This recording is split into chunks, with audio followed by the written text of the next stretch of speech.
Hola, buenos días. Hoy vamos a hablar sobre el tromboembolismo pulmonar. ¿Qué es el tromboembolismo pulmonar o el famoso TEP? El tromboembolismo pulmonar es una oclusión o taponamiento que ocurre en una de las partes del territorio de las arterias de los pulmones.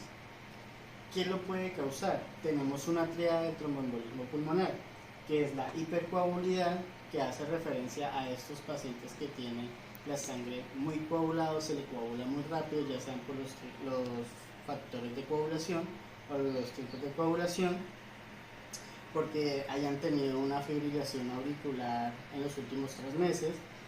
Tenemos una lesión endotelial, que esta hace referencia a cuando ese tejido vascular se daña por algún traumatismo, una fractura expuesta, por la punción de una arteria en algún cateterismo arterial. Y también tenemos la éstasis sanguínea. La éstasis hace referencia a estar quieto, a no tener movilidad. Esto hace referencia a esos pacientes que han sufrido una ACV quizás y quedan postrados crónicamente, que no se pueden mover, o esos reemplazos de cadera, esos reemplazos de rodilla, que no van a tener movilidad durante un periodo de recuperación, y entonces la sangre va a estar estática, va a estar quieta, porque esos pacientes van a permanecer acostados. Esta triada hace que se genere un trombo o esa trombosis pulmonar. ¿A qué está asociado? Tenemos algo que se llama una trombosis venosa, que se puede generar en cualquier parte del cuerpo, generando un coágulo que este se pueda desprender y haga una embolia, o sea que viaje por el torrente sanguíneo hasta llegar al pulmón, pasando por el corazón y llegar al pulmón. Eso es lo que nos va a ocurrir en un tromboembolismo pulmonar.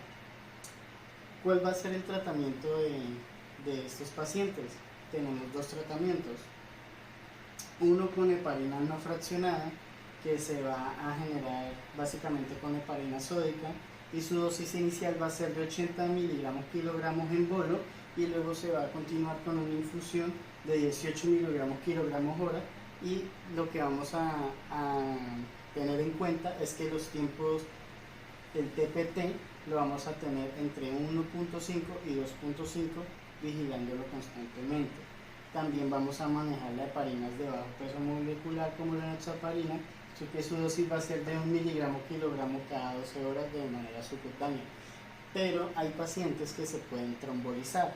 Cuando tenemos un tromboembolismo pulmonar agudo, se debe trombolizar inmediatamente.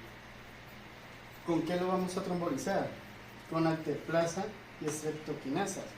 Como su nombre lo indica, eso van a hacer lisis en esos trombos, se van a destruir esos trombos, los van a deshacer para que vuelva a retornar la sangre en los pulmones. ¿Cómo se va a trombolizar? Tenemos la alteplasa, que su dosis va a ser de 100 miligramos cada 12 horas, pero si los pacientes pesan menos de 60 kilogramos, su dosis debe disminuir.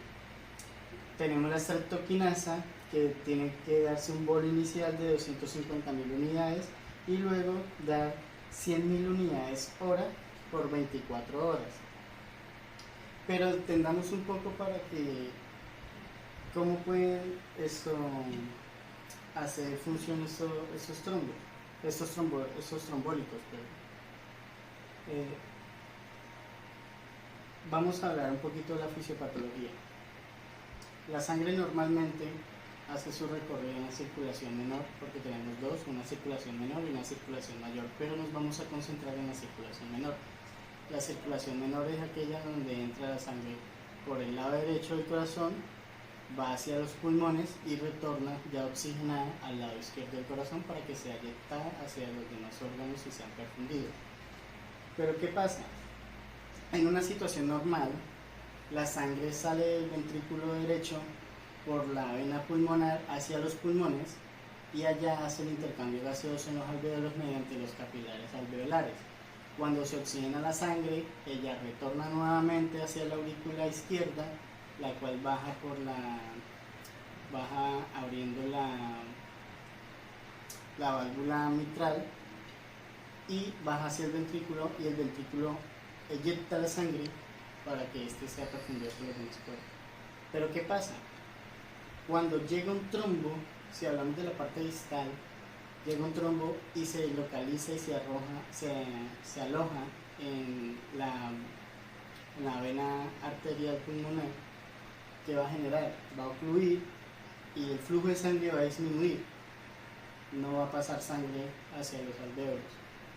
Entonces, ¿qué pasa? Hay una cosa que se llama anastomosis, que es generar un puente, el mismo cuerpo genera un puente de la arteria braquial. La arteria braquial va a suplir esa incomunicación que hay de ese flujo sanguíneo mediante la anastomosis nuevamente hacia la parte posterior de donde está el coágulo de la arteria pulmonar. Pero ¿qué pasa? Como esa arteria no es de gran calibre como la vena pulmonar, entonces cuando pase la sangre se va a empezar a quedar acumulada o se va a empezar a congestionar los alvéolos. Entonces ahí en los capilares la sangre va a buscar salir hacia los alvéolos y empieza a salir hacia el alvéolo, llenando el alvéolo de sangre. Por eso se presentan los síntomas: hemoptasis, que es toser con sangre; disnea, dificultad respiratoria, porque esos alvéolos empiezan a llenar de sangre y pues no se genera el intercambio gaseoso; vamos a sentir mareo también, y pues vamos a sentir dolor torácico, porque eso va a empezar a molestar, porque el pulmón tampoco se puede expandir adecuadamente. A continuación vamos a hablar de los medios diagnósticos. Como primera instancia vamos a encontrar el cateterismo cardíaco derecho. ¿Qué significa el cateterismo cardíaco? El cateterismo cardíaco es un conjunto de procedimientos con finalidad diagnóstica o terapéutica y se realiza insertando un catéter en las arterias que se van a estudiar. Pero ¿qué diferencia tiene en el tromboembolismo pulmonar? Una vez realizado el cateterismo e identificado el trombo, lo que se va a generar es unas metas.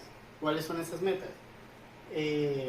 La rápida reducción de la presión arterial pulmonar, disminución de las resistencias pulmonares vasculares, presión ventricular derecha, eso se va a disminuir al retirar el trombo, mejorar la perfusión sistémica y facilitar la recuperación del ventrículo derecho. Como lo podemos ver aquí en esta imagen, tenemos un pulmón donde se encuentra un trombo que está obstruyendo la vena pulmonar. ¿Qué vamos a encontrar en el EKG? Lo más común es que vamos a encontrar taquicardia sinusal. A pesar de que el paciente tiene una taquicardia, continúa con los 3 criterios del ritmo sinusal.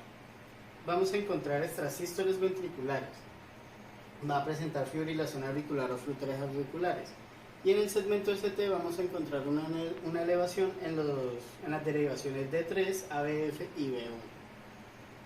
Ya en el ecocardiograma lo que vamos a evidenciar es que hay una dilatación ventricular, hay una hipertensión arterial pulmonar, hay un aumento del diámetro ventricular mayor a 40 milímetros y hay una disfunción sistólica.